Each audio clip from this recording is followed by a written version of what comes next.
Good morning everyone. तो आज जो हमारा टॉपिक है वो प्रजनन का ही एक अलग सा भाग है जो हम पढ़ेंगे फूल। तो आइए स्टार्ट करते हैं।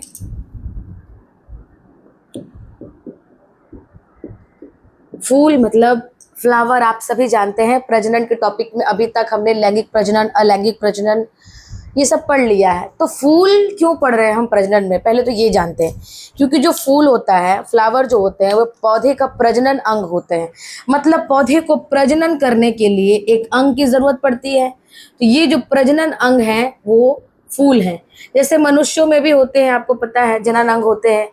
नर में जो होते हैं वो टेस्टिस होते हैं, वृषण होते हैं, और मादा में जो होती है वो ओवरी होती है, अंडाशय होते हैं। वैसे ही प्लांट के केस में जो फूल होता है वो उनका प्रजनन अंग कहलाता है, या फिर हम कह सकते हैं लैंगिक प्रजनन अंग कहलाता है। लैंगिक प्रजनन अंग, क्योंकि लैंगिक विधि से प्रजनन जो होती है वो फूलों के द्वारा होती है। लैंगिक प्रजनन अंग जो होते हैं वो फूल कहलाते हैं। अब इसके साथ साथ आज की क्लास में हम डिस्कस करेंगे कि फूल के कितने पार्ट्स होते हैं। तो चलिए, एक फूल के कितने पार्ट्स होते हैं पहले हम ये जान लेते हैं। एक फूल के 4 भाग होते हैं, पार्ट्स होते हैं एक फूल के। कौन कौन से, पहले मैं हिंदी में लिख देती हूँ। बाह्य दलपुंज या दलचक्र, दलपुंज या दलचक्र, पुंकेसर या पुमंग, गर्भकेसर या जायंग।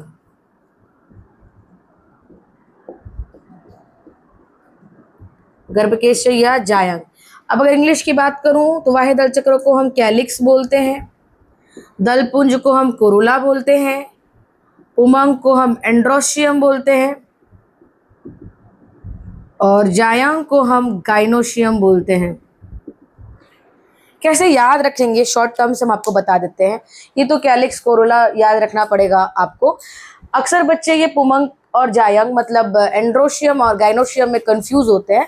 तो आप लोग को पता होगा, जो फीमेल डॉक्टर होती है, फीमेल स्पेशलिस्ट, वो हम क्या बोलते हैं, गाइनोकोलॉजिस्ट। तो हम यहाँ से गाइनो टर्म से हम गर्भकेसर अर्थात मादा जनन अंग को याद कर सकते हैं। अब जिन फूलों में ये चारों भाग पाए जाते हैं उनको हम पूर्ण फूल बोलते हैं। पूर्ण फूल, अगर हम शॉर्ट में लिखें तो इनमें चारों भाग उपस्थित होते हैं, चारों भाग पाए जाते हैं। ऐसे फूल जिनके अंदर फूल के चारों भाग पाए जाते हैं, मतलब कैलिक्स, कोरोला, एंड्रोशियम, गाइनोशियम चारों पाए जाते हैं, ये पूर्ण फूल कहलाते हैं। लेकिन अगर इन चारों में से कोई एक एब्सेंट रहते हैं तो वो अपूर्ण फूल कहलाते हैं। तो अपूर्ण फूल में कौन कौन से भाग रहेंगे इसको पहले हम जान लेते हैं। अपूर्ण फूल, अपूर्ण फूल में 3 भाग रहेंगे। अब कौन से 3 भाग रहेंगे आप इसको समझिए। ये और ये जो होता है वो एसेसरी ऑर्गन कहलाता है, मतलब ये रहेगा ही रहेगा एक फूल के अंदर। तो ये दोनों तो हमेशा ही रहेगा, इन दोनों के अंदर से कोई एक भाग रहेगा। अब अगर मान ले ये 2 और ये 1 मान लीजिए, मतलब वाह्य दलचक्र, दलचक्र और पुमंग, या फिर वाह्य दलपुंज, दलपुंज और पुंकेसर, अगर ये 3 भाग रहेंगी तो वो पौधे को हम क्या बोलेंगे, अपूर्ण फूल तो बोलेंगे ही, साथ ही साथ उसको नर फूल बोलेंगे, क्योंकि उसमें नर जनन भाग है। ठीक है। लेकिन अगर किसी में वाह्य दलचक्र, वाह्य और दलचक्र, या वाह्य दलपुंज, दलपुंज और जायांग मतलब गाइनोशियम रहेगा तो वो भी एक अपूर्ण फूल होगा, बट वो मादा वाला अपूर्ण फूल होगा। इसी के साथ साथ हम डिस्कस कर लेते हैं कि इन चारों भाग का क्या नाम है, क्या काम है, ये डिस्कस कर लेते हैं। तो आपको नाम तो पता चले गया, वाह्य दलपुंज या कैलिक्स, ये हरे रंग का होता है।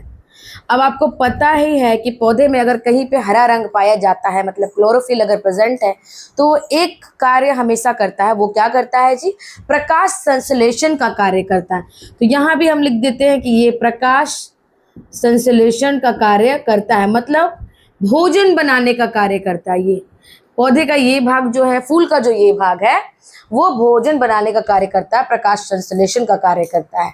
अगर बहुत सारे ग्रुप में है तो मैंने कैलिक्स बोलते हैं, लेकिन अगर सिंगल सिंगल हम उखाड़ेंगे तो इनको हम सेपल्स के नाम से भी जानते हैं, या कह सकते हैं कि कैलिक्स के यूनिट को हम सेपल बोल रहे हैं।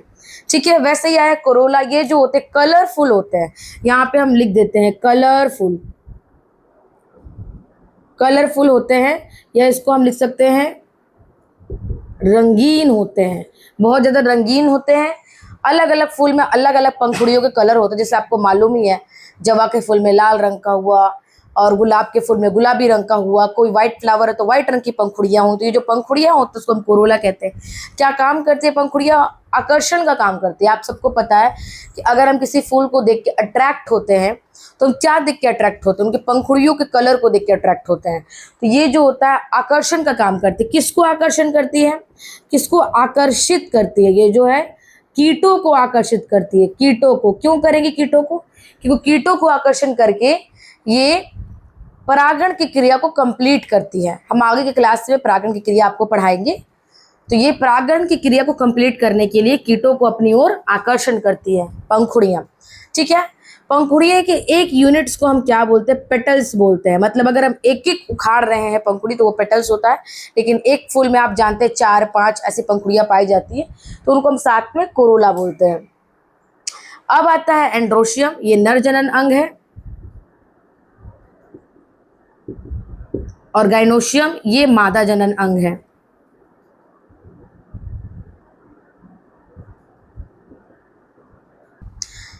तो जो हमारा एंड्रोशियम है मतलब नर जनन अंग, मैं यहाँ पे लिख देती हूँ, स्पेलिंग पे ध्यान दे लीजिएगा आप लोग। एंड्रोशियम जिसको हम नर जनन अंग बोलते हैं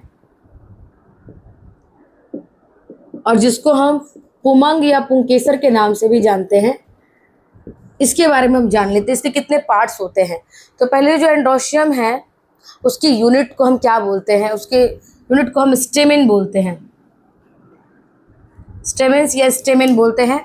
इसके 2 पार्ट्स होते हैं, एक होता है एंथर और एक होता है फिलामेंट। देखिए किसी किसी बुक में इसके 3 पार्ट भी किए गए हैं, एंथर, फिलामेंट, कनेक्टिव्स करके, बट सिंस हम क्लास 10 वेस्ट बंगाल बोर्ड का पढ़ा रहे हैं तो हमारे बुक में इसको 2 भागों में बांटा गया है, एंथर एंड फिलामेंट। ठीक है, एंथर जो होता है वो बाइलोब्ड स्ट्रक्चर होता है, मतलब ऐसे 2 लोब होते हैं इसके अंदर, और फिलामेंट जो होता है इसके नीचे से निकलता है। अभी यहाँ वाला जो भाग है यहाँ पे हम कनेक्टिव्स को रखते हैं, जो कि किसी और बुक्स में दिया रहता है, बट हमारे बुक्स में ये है इसलिए हम इसको ऐसे लेके चल रहे हैं। तो स्टेमेन जो होता है वो किसी किसी प्लांट में एक होता है, किसी किसी में एक से ज़्यादा भी होता है। तो बहुत सारे स्टेमेन्स जब रहते हैं तो हम उसको एंड्रोशियम बोलते हैं, और एक एक को हम उठाते हैं तो हम उसको स्टेमेन बोलते हैं। और स्टेमेन के 2 भाग है, कौन कौन से? Anther and filament. ठीक है, अब हम चलते हैं गाइनोशियम। अच्छा, इसी एंथर के अंदर पॉलन ग्रेन बनते हैं। ठीक है, पॉलन ग्रेन क्या है? पॉलन ग्रेन नर जनन की इकाई है, गैमेट जिसको बोलते हैं, इकाई है, मतलब युग्मक बोल सकते हैं, इकाई भी नहीं, एक्चुअली युग्मक है। ठीक है, तो ये जो पॉलन ग्रेन होता है ये इसके अंदर बनते हैं, एंथर के अंदर रहते हैं। एंथर के अंदर पॉलन ग्रेन रहते हैं, मैं लिख देती हूँ। इसको हिंदी में हम जो होते हैं परागकण बोलते हैं। और ये जो होता है ये नर गैमेट है, मेल गैमेट है। ठीक है, मेल गैमेट है। ठीक है, मेल गैमेट है। ठीक है, नर युग्मक।